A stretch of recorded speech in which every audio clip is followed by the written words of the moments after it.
जय हिंद दोस्तों, welcome to the dream school. आज हम डिस्कस करने वाले हैं यूपीएसआई की वो चार बातें जो उन कैंडिडेट्स को ज़रूर ध्यान में रखनी चाहिए जो सीरियस हैं इस जॉब को लेकर के, जो रियल में इच्छा रखते हैं कि वर्दी की। ठीक है, तो आज हम उनके ऊपर कुछ विशेष बात करते हैं जो हर कैंडिडेट को पता होनी चाहिए।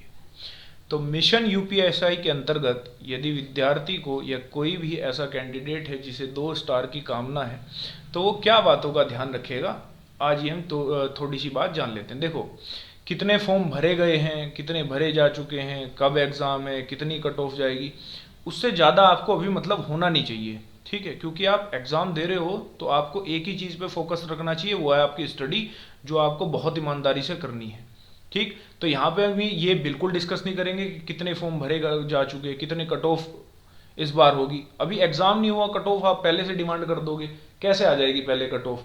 ठीक है, तो आप देखिए कि एक सीरियस एस्पिरेंट को कितना पता होना चाहिए और पेपर की तैयारी की डायरेक्शन कैसी होती है। ठीक है, तो हमारा सबसे पहला पॉइंट है जो हम 4 पॉइंट डिस्कस करने वाले हैं, वो है एग्जाम एनालिसिस। एग्जाम एनालिसिस, ठीक है।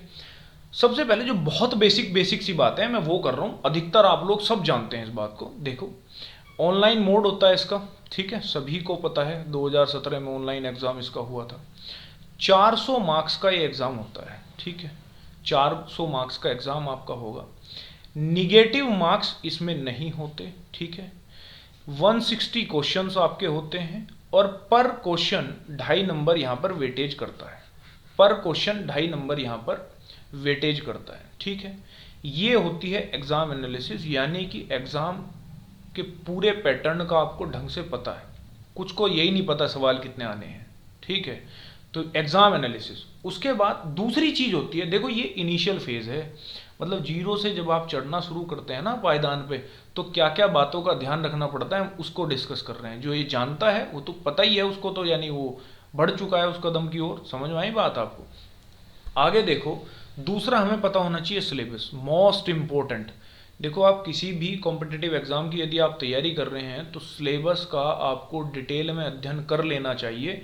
बिकॉज एक चीज़ देखिए, यदि 2 चैप्टर हैं, एक चैप्टर से क्वेश्चन आने हैं पेपर में 3, दूसरे चैप्टर से क्वेश्चन आना है 1। ठीक है, आप इस चैप्टर को भी दिन में 2 घंटे पढ़ रहे हैं और इस चैप्टर को भी दिन में 2 घंटे पढ़ रहे हैं, या कहने का मतलब है इस चैप्टर को भी उतना ही समय दे रहे हैं और इस चैप्टर को भी उतना ही समय दे रहे हैं, इसका मतलब है आपकी स्टडी एक सही डायरेक्शन में नहीं है।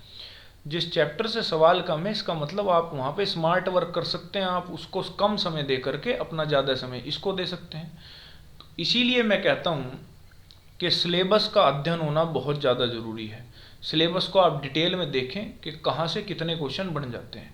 हम यहाँ पे बहुत ज़्यादा डिटेल में नहीं जाने वाले, बेसिक हम लोग बात करने वाले हैं। जैसा मैथमेटिक्स, आप लोगों को पता है 400 नंबर का पेपर है, हर सेक्शन जो है 100 नंबर का आएगा, यानी हर सेक्शन में 40 क्वेश्चन आपके बनेंगे। ठीक है, हर सेक्शन में 40 क्वेश्चन आपके बनेंगे। यदि आप कोई अदर एग्ज़ाम भी टारगेट कर रहे हैं तो आपको पता होना चाहिए कि यूपीएसआई में कुछ चैप्टर ऐसे हैं जो यूनिक हैं, जो अलग आते हैं। जैसे एक होता है परमुटेशन एंड कॉम्बिनेशन, प्रोबेबिलिटी और सेट थ्योरी। इसके अलावा स्टैटिक्स भी इसमें आ जाता है, तो ये भी आपको पढ़ने हैं। यदि आप केवल सोच रहे हैं कि एसएससी जो अर्थमेटिक आप अब तक पढ़ रहे थे वही पढ़कर चले जाएंगे, तो उम्मीद है आप कुछ क्वेश्चन वहाँ पर छोड़ देंगे, क्योंकि ये चैप्टर जो है यूपीएसआई में पूछे जाते हैं। तो ये बेसिक बात है, इसका ध्यान रखना है आपको।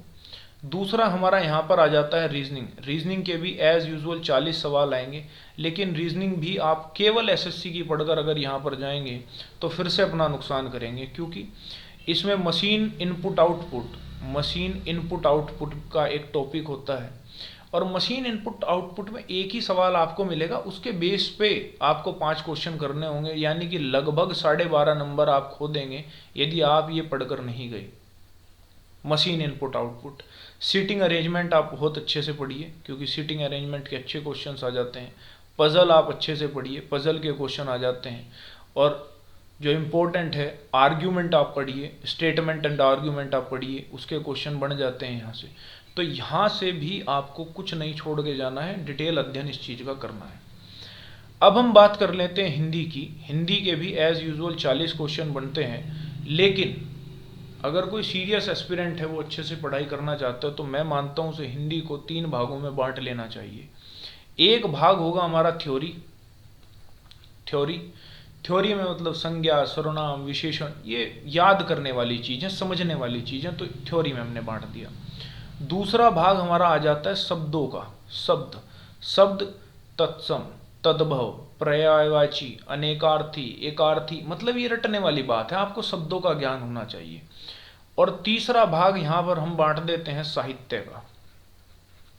साहित्य, ठीक है, साहित्य भी उतना ही इंपॉर्टेंट है जितना आपके दो भाग इंपॉर्टेंट हैं। तो इन तीन भाग में यदि आप अलग अलग कर हिंदी को पढ़ते हैं तो मेरे हिसाब से हिंदी की आपकी बहुत अच्छी तैयारी हो जाएगी। Last but not the least ये आया हमारा जीके पोर्शन, ठीक है। जीके पोर्शन आपको पता है 40 क्वेश्चन को हम 24-16 में बांट लेते हैं, ठीक है। इस 24 में आपके आते हैं पॉलिटी और जितने कानून हैं लॉ, और इस 16 में आ जाती है भरमार। भरमार मतलब हिस्ट्री, ज्योग्राफी, इकोनॉमिक्स और physics, chemistry, biology, current affairs, UPG के, मतलब ये तो भरा पड़ा है। तो मैं आपको ये सजेस्ट करूंगा यहाँ से, ऐसा नहीं है आप इसको छोड़कर चले जाइए, नहीं, लेकिन आप इसको पढ़िए, लेकिन ज़्यादा से ज़्यादा समय आप कहाँ पे लगाइए, आप पॉलिटी पे ज़्यादा समय लगाइए। आप लॉ पढ़िए, आप कानून पढ़िए, पॉलिटी पढ़िए, क्योंकि आप देख रहे हैं ना डिफरेंस। यहाँ पर आप इनको पढ़ोगे तो 24 क्वेश्चन हिट कर पाओगे, यहाँ पे सब्जेक्ट्स ही बहुत ज़्यादा हैं, फिर 16 क्वेश्चन को आप हिट कर पाओगे। तो इसका मतलब ये नहीं है कि आप इन सबको छोड़ दो, नहीं, पढ़ने तो फिर भी यही सब हैं। ज़्यादा समय किसे देना है तो पॉलिटी और लॉ को आप ज़्यादा समय दे सकते हैं। तो ये था हमारा पार्ट नंबर 2, यानी दूसरी बात जिसके ऊपर हमें बात करनी थी आज। आगे बढ़ते हैं, तो आगे देखिए स्ट्रेटजी।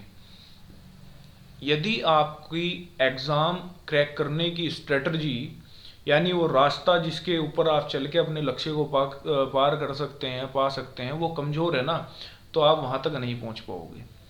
आपकी स्ट्रेटजी एकदम सटीक होनी चाहिए।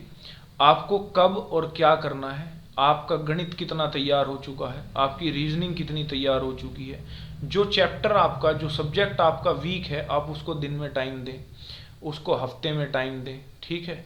वो डिवीजन, वो सब आप अपने उससे कर सकते हैं। हमेशा इंसान को अपनी खुद की स्ट्रेटजी बनानी चाहिए, क्योंकि वो दूसरे की स्ट्रेटजी ज़्यादा दिन तक फॉलो नहीं कर पाता। कोई आपको बोल दे कि सुबह 4 बजे उठ के पढ़ना है, ठीक, आपकी प्रवृत्ति है ही नहीं सुबह उठने की, आप रात में पढ़ने वाले प्लेयर हैं, ठीक। तो अभी आप सुबह 4 बजे उठ के पढ़ रहे हैं क्योंकि दूसरे की स्ट्रेटजी फॉलो कर रहे हैं, तो आपने अपना नुकसान भी करा, ठीक है, और पढ़ाई भी ढंग से नहीं कर पाए। तो आप उसी जोन में रहिए जहाँ आपको ठीक लगता है। मैं ये नहीं कह रहा एकदम कंफर्ट जोन में आ जाओ, एकदम मौज मस्ती, नहीं, वो भी ज़्यादा दिक्कत ही हो जाएगी। लेकिन मैं आपसे ये कहना चाह रहा हूँ कि आप ऐसा कीजिए जो टाइम जोन आपके लिए सही हो, जहाँ पे आप ज़्यादा से ज़्यादा प्रोडक्टिविटी निकाल सकें। समझ में आई बात? देखो, दिन में कोई पढ़ रहा होगा 8-10 घंटे पढ़ रहा होगा, ठीक है, और कोई 6 घंटे ही पढ़ के उतना ही काम कर लेगा होगा जितना ये 8 घंटे में पढ़ लेता है। तो 8-10 ज़्यादा बढ़िया है कि 6 ज़्यादा बढ़िया है? तो आप जितना पढ़ें ना, फुल कंसंट्रेशन के साथ पढ़ें, अपनी एक स्ट्रेटजी बना लें। स्ट्रेटजी में मैं आपसे एक चीज़ और कहना चाहूँगा कि एग्ज़ाम से लगभग 20 से 25 दिन पहले, 20 से 25 दिन पहले आप पूरा डन कर लें, सारा काम आप पूरा डन कर लें, इसमें से कुछ आपका छूटे ना। समझ आई बात? और फिर एक लास्ट आपका पिलर बचेगा जो आपको क्रॉस करना होगा, और वो है आपका रिवीजन और मॉक टेस्ट। इस दौरान ये जो लास्ट का फेज होगा ना, जो लास्ट का पड़ाव ये हमारा होगा, ये बहुत इंपॉर्टेंट पड़ाव होता है। यहाँ पर आपको डेली मॉक टेस्ट लगाने हैं। मॉक टेस्ट आप लगाएंगे तो आपको टाइमिंग समझ में आ जाएगी, आपको टाइमिंग समझ में आ जाएगी, क्योंकि आपके पास केवल 2 घंटे हैं। उस 2 घंटे को आपको किस तरीके से मैनेज करना है, यह आपको मॉक टेस्ट सिखाएगा। समझ में आई? रिवीजन आप जरूर करना, क्योंकि अगर रिवीजन नहीं करोगे तो बड़ी समस्या आ जाएगी। आपको ऐसा भी लगेगा चीज़ें आपने बहुत पढ़ी हुई हैं, लेकिन एट अ टाइम आपको याद नहीं आ पा रही। उसका कारण होता है रिवीजन। तो ये जो आपने 20 दिन पहले, 20-25 दिन पहले सिलेबस कंप्लीट करके बैठे हुए हो, तो इन 25 दिन को ना आप अच्छे से डिवाइड कर लो। पहले दिन मुझे ये करना है, दूसरे दिन ये वाला रिवीजन, तीसरे दिन ये वाला रिवीजन, चौथे दिन ये, लास्ट में आते आते एकदम फाइनल डन हो जाऊंगा और अब एकदम बाहुबली आ जाने दो पेपर को। समझ आई बात?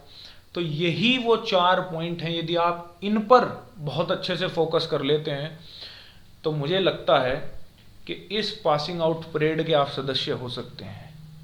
और हो क्या सकते हैं, आप हो जाएंगे इस पासिंग आउट परेड के सदस्य यदि आप इन सभी चीज़ों पर बहुत अच्छे से गौर कर लेते हैं।